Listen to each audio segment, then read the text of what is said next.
Damascene scholar and jurist Imam ibn al-Imad al-Hanbali, may God have mercy upon him, characterized Mehmet the Conqueror's conquest of Constantinople. In his book, The Gold Nuggets in the News of Gold, he said, and quote,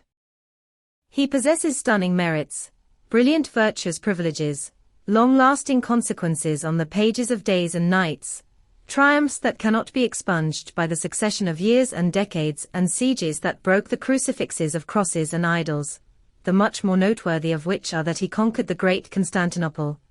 as well as drove vessels to it going to flow affluence by both land and sea, and attacked it with his soldiers and heroes, and set forth on it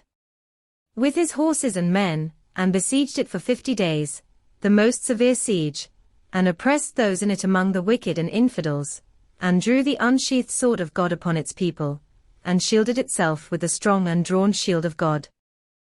And he knocked at the door of triumph and assistance, and he entered, and he remained steadfast on the deck of perseverance, until God Almighty chose to give him alleviation, and the angels of divine, near and observant, descended onto him with the dear triumph from God Almighty and the near dominion. So he managed to conquer Istanbul on the 51st day of his invasion, which is Wednesday the 20th of Jamada al-Akhira.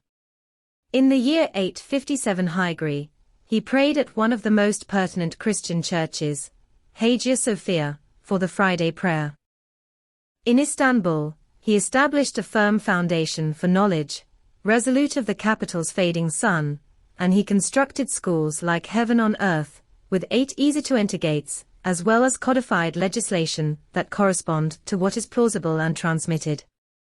And that he, may God have mercy on him, brought great intellectuals from the remotest territories and endowed favors on them, while also empathized with his benevolence to them, such as Maulana Ali al-Kushji,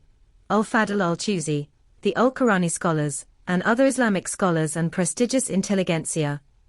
so that through them Istanbul had become the mother of the world, the metal of pottery and sublime, and the people of perfection gathered in